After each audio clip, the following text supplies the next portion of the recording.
Spotlight Media presents the Second Generation Talk podcast, a podcast by the second generation for the second generation. Welcome to the Second Generation Talk, a podcast by the second generation for the second generation. I'm your host, Shreya Parajuli, and our title sponsor is JDM Title LLC and Spring Hill Real Estate, Realtor Ram Mishra. Media sponsor is Nepal Talks, Ananta, Nepal, North Carolina. Our mortgage partner is One Mortgage Inc., Devdas Rajbahak, and our insurance partner is State Farm, Nirmal Atria. And today we have with us Mr. Satish Pant. Welcome to the show, Satish. How are you? Thank you, Shreya. I'm good. How are you? Doing well. Really excited to see what you have in store for us today. So I guess before, we start yapping, right. Let's give our viewers a little bit of background about you. You kind of want to share, Sure. what you're doing, where you are at currently, and we can go from there. Yeah, so professionally speaking, I guess I'm an electrical engineer. I graduated from Virginia Tech in 2019. Go Hokies. Yeah, go Hokies for sure. I've been working in the industry for about 6 years now. Wow. So I like I said, I guess my work mostly entails about designing data centers and data structures all over. So I came from Nepal in 2013. Okay. So it's been about 12 years. Okay, awesome. But yeah, I'm an engineer by profession. Okay. So I guess let's kind of dive into your profession. I guess what made you choose electrical engineering and Virginia Tech specifically? So I'm one of those weird kids that loved maths.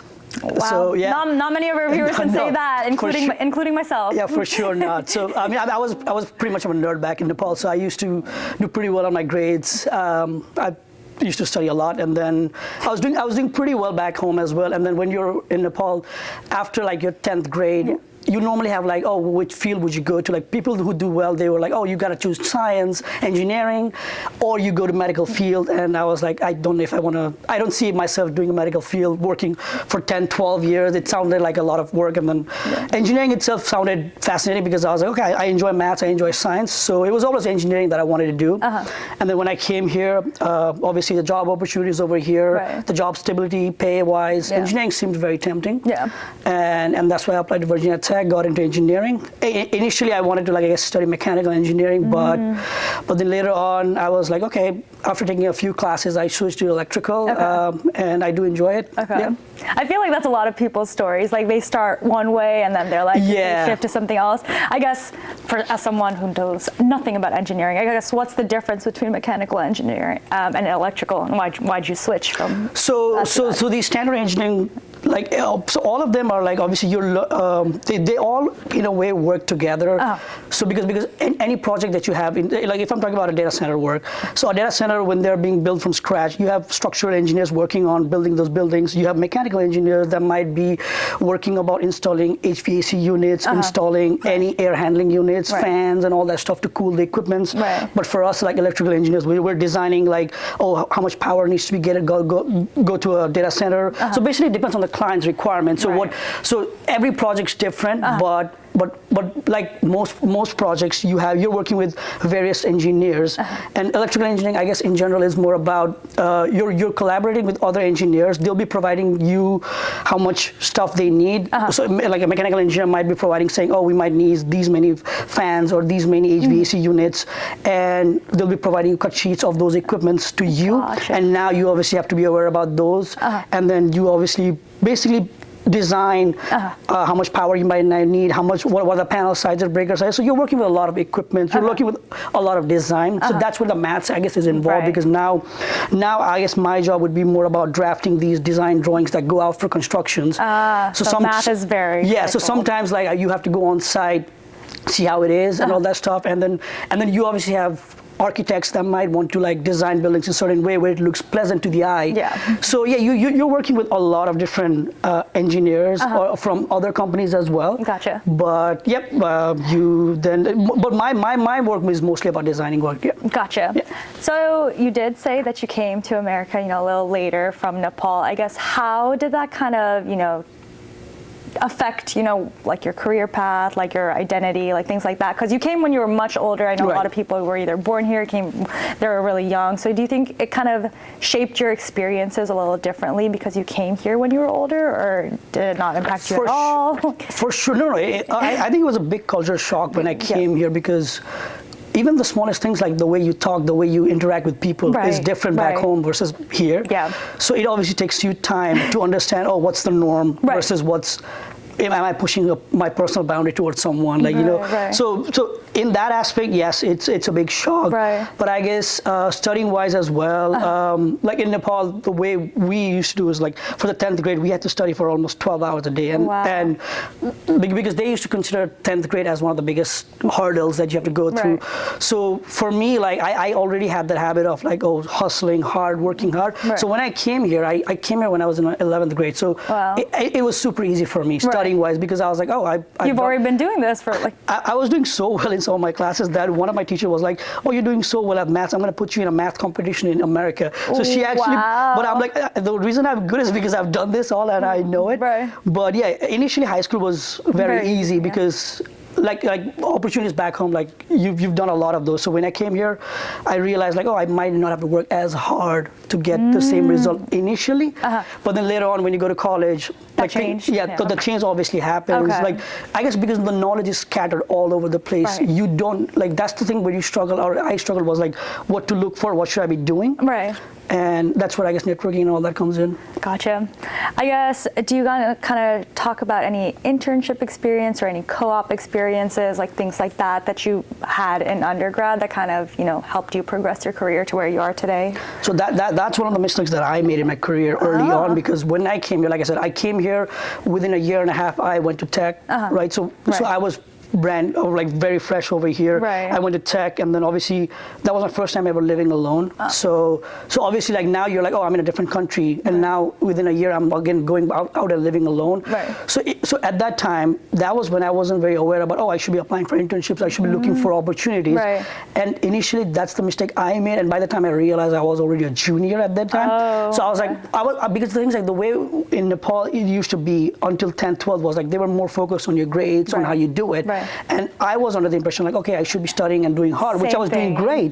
But I wasn't focusing on I should be getting an internship and doing it well, because in the real world, they don't really care about your grade. They care about the experiences you have. So for me, by the time when that happened, I was like, because on the summer I was doing tutoring and all those stuff. I wasn't working on internships, and by the time I applied, it was too late. And then I realized, that's one of the mistakes I made. Which I told my brother. I was like, I don't care about your grades. I just want you to start working on internships, get real life experiences.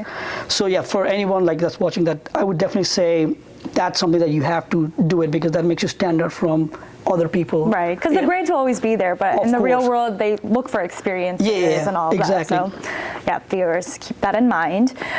So I guess because you gave your brother this advice, I guess is there any other pieces of advice that you wish younger Satish knew, or like, you had someone tell you?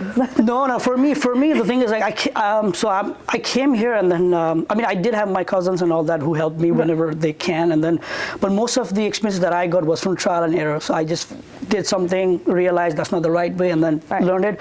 So I guess one of the things was like networking in itself. Like you're in college, you want to pick the right field. So I feel like you want to research what the field does, rather than just like saying, I don't want to do maths or science, because that's not how it works. Because the maths you do in classes, in the real world, that's not the maths you do anyway. So you want to, I guess, learn about, what do I want to, when I graduate, what are the job opportunities I would get if I get this degree? So you want to research about that. And then the next thing I would say is definitely find a mentor or network somewhere, because those are the people that will really help you put on the right path, rather than you trying to like figure out. The other underrated skill that I later on understood was being good at interviews as well, because most people are like, they have the skills, but they're not good at interviewing themselves or selling themselves out. And then that's something also because initially when I started to like apply for jobs, I wasn't great at interviews, and then it's a skill. It's like not as easy as you think. And then I took like how to ace interview seminars, because when I was in my senior year, I took those kinds of interviews. Because what happened was like when I was giving interviews, I wouldn't get past the phone interview phase for some companies, and I'm like, what am I saying wrong? So they might be asking you questions like, okay, tell me about yourself, and I would be talking about my personal life, like not like saying I would not be talking about my professional life, but then you later on realize, they're asking what you do professionally and all that stuff. So things like that, which you might not know when you're just coming in. So interviewing yourself is great, networking yourself is great, and after that, I think it's just about applying yourself in anything you do. Yeah. Right. And I feel like one thing the viewers also need to realize is like you're young when like networking. There are so many people out there with skills and knowledge, and they want to help you. I think one thing that I've heard from people is like they're scared because they think they'll get rejected. Like people don't want to help, but like I think when you're in undergrad or even younger, like everyone wants to help you. Like network. Like that's critical. And you wouldn't get more networking opportunities than you're in college because you have so many people that are like, you have professors, you have TAs, you have seniors, masters people that are out there. So you have a lot of resources. I mean, you just have to get out of your bubble, I guess, and then look for help. And you'll do well. Gotcha. Yeah, that's fair. Okay, I mean, we've talked about work for a little bit. Let's talk about extracurriculars, hobbies. What do you like to do for fun? That's not, electrical engineering. No, that's not. Because I feel like that's not your entire life. So what else do you do outside of that? So yeah, I'm big into sports as well. I play soccer. I watch soccer a lot. I watch NBA. So I'm big into sports as well. I love traveling as well. Okay. Do you want to tell people your favorite sports teams? See if there's any fans in the audience. My favorite sports team is Real Madrid, who is the best team in the world, no doubt about it. Yeah. So yeah, I mean, I watch sports. We'll see what our viewers think, but okay. Yeah, I watch sports a lot. Virginia has a lot of beautiful hiking trails and biking trails, so I do go on bikings on the weekends whenever I can. That's awesome. So we have like a group of people that do that as well. You have a bike club, like a. Yeah, we actually have a biking group where like 10, 12 people have, where they go like 20, 30 miles biking places. I mean, there are some people who are like going on 100 miles bike marathons and stuff like that, which I'm like, that's a little bit too much. Are you trying to do that eventually? No, for sure. More for the scenic route. Yeah, I'm more about like, because it started as a hobby and then I started enjoying it. Right. So I do that as well. I love traveling as well. So whenever I get a chance, if I'm able to explore some new place or new city, I'm always down for that. So yeah, things like those, mixture of those. I guess where was like the most recent place you traveled or your favorite spot that you traveled? Oh, for sure, Switzerland, because so I went there initially at 2022. Okay. But then I was there with my parents, and then I was only there for about 2-3 days, and then I realized, oh wow, that wasn't enough time at all to get there. So later on, I went back with my brother and a friend. We went there for about a week, and then took time. Properly visited every places, hiked a few places. I would definitely recommend. Yeah. I feel like traveling and extracurriculars and hobbies are definitely like needed. I feel like you need a break from your day to day. You need things where you can interact with other people, explore the world, things like that. Or else you're gonna burn out. I think that's. Yeah, it's all about balance, I guess, because you're working and not necessarily a break, but like whenever you have time, enjoy the fruits of your labor, I guess. Right. So that's why I'm like, okay. I mean, I started in 2022, and then ever since then, I'm like, okay, I love going to new places. So yeah. Okay, that's awesome. I guess shifting back to career stuff. I guess what's next for you? I know you said you're an electrical engineer, obviously. So I guess like how does your career kind of progress? Like what's like next? Because you've been in the industry for a while. Yeah. So for engineers like us, what happens is like you have to become a licensed engineer, which is an exam for like an 8 hours exam. Wow. Which is called a PE, professional engineering exam, that you have to take. In one sitting?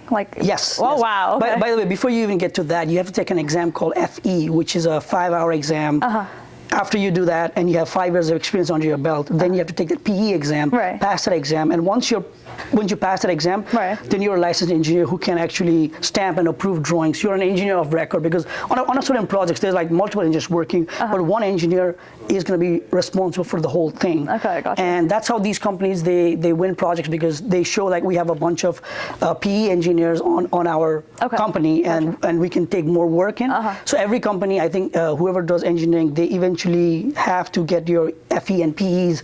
So I do have that already. But you do? Yeah. So I worked on that. Congratulations. I have that, but also there's more certification that you can take it. And eventually, I guess for us, our pathway would be either going into management, so you become a project manager, or you just stay or like a higher senior engineer level. Right now, for me, I'm not looking forward to be a project manager, because I know the workload and stuff like that they have is crazy. But I like where I'm at. I would like to keep progressing as a individual engineer. But eventually, maybe let's see where things go. But for now, happy where I'm at. You're happy where you're at. Well, I guess I have to ask.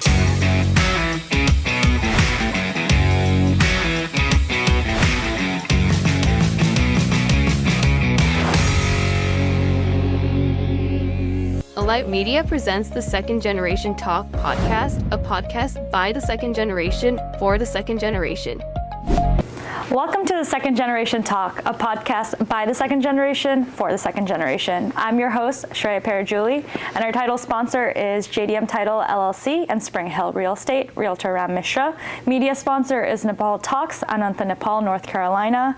Our mortgage partner is One Mortgage Inc., Devdas Rajbahak, and our insurance partner is State Farm, Nirmal Atria. If you weren't doing electrical engineering, if you weren't good at math, what other career field or what would you go into, or what is something you would pursue? I've had this talk with my friends previously as well, because like I said, I chose engineering because I was like, okay, that's one of the options that were good, but I think I would do finance. Really? I think I would do finance because I think what I later on realized as I got older was financial education. Like when we're grown in Nepal versus when we come here, right. Like you're not really financially knowledgeable, and you're not aware about, I guess, portfolio management, asset management, and stuff like that. Right. So that's something that I, on the side, started learning on my own. I listen to podcasts and I listen to YouTube and stuff like that about finances. And then I think I genuinely enjoy the field, although finance is a very draining workplace where you might have to work 60, 70 hours. People say that. Right. But yeah, if I wasn't doing, I think, engineering, I would definitely do something like finance, because that's where I don't mind it. I don't mind learning about finance in general. Yeah. And it seems like you do that in your free time, anyways. Yeah. So that's something you enjoy on the side. For sure. Yeah. Okay. I guess what's like a cool piece of tech or something that you've worked with or you wish you could work with in your field? I don't know what electrical engineering entails, but like I guess. Yeah. So for us, like you could be thinking about like our projects. They like depends on the company you work for, That's right? Fair, yeah. So some companies you might even be working, because like I said, engineering is everywhere in a sense. Right. It could be from your corporate buildings. It could be from something like a Hoover Dam in Arizona. Right. They need engineering, or it could be from like a stadium. They might need engineering work as well. So the companies that I work for, like I worked on metro stations in Wamata, because obviously we have DC right nearby. Right. So there's a lot of federal contracting jobs that go around. Right. And being in Virginia, you're one way or the other working with railway and transit work. So that's something that is pretty cool to work with. I've also had projects where I've worked overseas. So in Germany's U.S. Navy base, have like new buildings being constructed, and you as an engineer, you're here working, designing those buildings and stuff like that. Also in my first ever job, I know we had like a stadium in Australia that they were they were like renovating it, and then they obviously needed electrical engineers and all that stuff. So like I said, like you could be thinking about.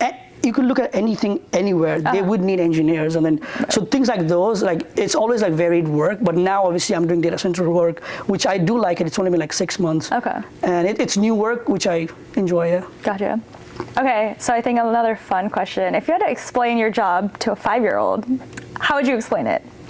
To a kid, asking, like, what do you do? Well, for a kid, I would explain it saying, I design. The way he has his TV on. Okay. The way he can open a refrigerator and has lights on. Okay. The way he can, I guess, turn his PlayStation on, and then. So basically anything that requires power in your household. Okay. I have those on, and I guess in your household you don't get shocks anywhere. You don't get any kind of hazards whenever you touch any outlet or stuff like that. Right. So I'm responsible for ensuring that those kinds of safety appliances are installed. Okay. The safety appliances are designed for a household. Like for a household term, I would explain it that way, I guess. Okay. That's awesome, because that helped me as well, and I think it helped our viewers as well, because I was like, Satish is using big words. I'm like, how would I explain it to a 5-year-old? So that makes a lot more sense, I think, for our viewers as well. So I guess. Let's talk about some more advice, I guess. So if you were, writing a letter to your 18-year-old self or like your younger self, what other pieces of advice would you give that you wish someone had told you or someone had given you that you think our viewers could take away based on, where you are in your career, everything that's shaped your life, that kind of stuff? I think I would say worry more about learning your craft, learning the field you're at, rather than getting past those semesters and then graduating eventually, because I don't think there's a rush in graduating. I would say more about getting your fundamentals logged in, getting the fundamental knowledge logged in, and understanding that is way more helpful when you graduate, because like just getting by a semester or a class. I feel like if I were to go back to college, I would be more like logged in about learning the material rather than caring about what grades I get or whatever I get. Right. So because in engineering, like you might graduate with a 3.5, but then you might not know or forget what you did because you just winged it. Right. So I would focus more about learning the material. I think that's what I would advise. And I would say to have, I guess, patience, because also it can get very overwhelming when you're learning a field and then, because you would not know everything at once. Right. And it's okay. So to know that it's okay, I think that's a big help as well. I feel like, so don't get overwhelmed and just try to learn your craft as much as you can. Right. And I feel like one important thing to know is like be a sponge. Like they don't expect you to know everything. Absorb information, be willing to ask questions. They don't expect you to be the smartest person in the room. Right. So just be willing to be willing to recognize that and work towards learning. So that's for sure. Okay, let's talk about, I guess, family. I guess, what do you enjoy doing with your family? How, do you like help around the house? Like anything you want to share family-wise that you do? Like, I know you travel with your brother a lot, but like besides that. Yeah, well, no. So I learned how to cook when I came here. I didn't know how to cook at all. I came here when I was. Do you cook well, or do you cook enough to survive? I cook enough to survive. Well, I had to when I was. Tech. Yes. Yeah. So that's what I was like. So when I came here, I was like, I didn't really do much at household when I came here initially. Then when I have to go to tech, now obviously you have to take care of yourself. Right. You're alone there. Yeah. And not to air my dirty laundry, but me and my roommate have burned a lot of food when we tried cooking as well. How else would you learn, right? Sometimes the dal doesn't come out good as well. Sometimes your vegetables are fried and all that stuff. Yeah, so there's been a lot of trial and error that we've done. Right. That's when I learned cooking, cleaning, taking care of yourself. And then I guess now when I'm back home, obviously every one of us in our family work, right? So you have to, I guess, help around whenever you can. Right. So I work remote. I work remote. So I guess there are days when I guess my parents are back home and they might want like a cup of tea or at least the dishes being done or contribute. You help definitely for sure. You have to contribute when you're there, and because they do the same for you as well. Right. So like in our house, so like 4 of us, we all like I guess help each other out whenever we can. Right. So it's a good system we have going. That's awesome. Yeah. Okay, and then I have to ask, what is the best thing that you can cook that's good and edible and people enjoy? Well, there's only one, I would say. Okay. Let's hear. So because initially I started. Is it eggs? Please tell me it's not eggs. No, it's turkey pasta. Turkey pasta. Yeah. Okay. Because we get ground turkeys and then they're like very good in proteins and like they're very easy to cook as well. So you can cook them in like 20 minutes and then good for protein, healthy, and then pasta is easy. Mix them up maybe with a few sausages here and there. Okay. I think that's a good meal to have one time. I feel like you'll have to make it for us one day so that we can do a taste test. I will if you promise not to say how it tastes. Okay. I will say it's the best thing I've ever tasted. Okay, great. There you go. All right then. Okay, Satish. So I feel like you've definitely had a very well-rounded experience. I feel like you've given amazing advice. You've learned so much. You've grown as a person. So I guess, is there anything else that you want to leave with our viewers? Anything you want to share that we didn't touch on that you feel like is important to watching? The one thing I would say that I would for like a new grad who graduates, I think those people, what I would say is like if you're at a job that I guess you're not really learning, I think you should make the switch rather than staying comfortable where you're at, because like I literally had this conversation yesterday with a guy and he recently graduated and he was working at a Fed job and he was saying it's super slow. Right. And my advice to him was like initially when you're out of college and you're working, I think that's when like the first few years you're doing mundane tasks. Like those are very simple mundane tasks that anyone can do. You're not really an engineer per se. You're just doing basic tasks that anyone can do, right? But you want to make sure that your team is not necessarily young, but your team is actually providing you resources that you can learn, and you're also actually applying them. So it's okay to patience initially, but if your job's not somewhere that you're learning a lot, I would say do not stay in that comfort zone, and then because eventually you will be moving into upper levels. So I mean, if you're happy with where you're at, and if you that's all you want to do, that's fine. But if someone that wants to grow and all that stuff, you definitely need to find a workplace where you're learning a lot. Where it challenges you. Yeah, it challenges you a certain extent. So that's what I would say to look at for rather than the pay or the benefits, because eventually after like 4 or 5 years, now you've learned a lot. After that, you would be very much marketable in the job market. Like Right. you'd be able to crack your interviews, you'd be able to get job offers anywhere. Right. So the initial first few years are when you want to not, I guess, slack per se, but try to get out of your way. The only question I keep asking is, what makes you stand out from another graduate who comes out of it? Because there will be multiple entry-level engineers out there, right? That's true. Right. How would you be able to get out of it? So you have to be like, I guess, more socials. Right. As much as it's bad, like you have to, like, I guess, go out there, get out of your bubble, and then, I guess, talk with your seniors, like be more vocal, Right. and because they would start. They would appreciate your social skills rather than just your technical skills. That's true. So that's something I would say. How you market yourself 100%. is very important, yeah. Well, thank you so much, Satish. I feel like our viewers learned a lot. I definitely learned a lot. I learned what engineering entails. Right. Because you explained it like for a 5-year-old. So I definitely appreciate that. I feel like our viewers do as well. And I'm very excited to see, what you continue doing, because you're clearly doing great stuff and you'll continue to do that. So thank you, Shreya. Thank you so much. Hey, thank you for having me. Of course. Thank you for watching The Second Generation Talk, a podcast by the second generation for the second generation. Be sure to like, comment, and subscribe, and follow our YouTube channel, and hope to see you soon for more episodes. Thank you.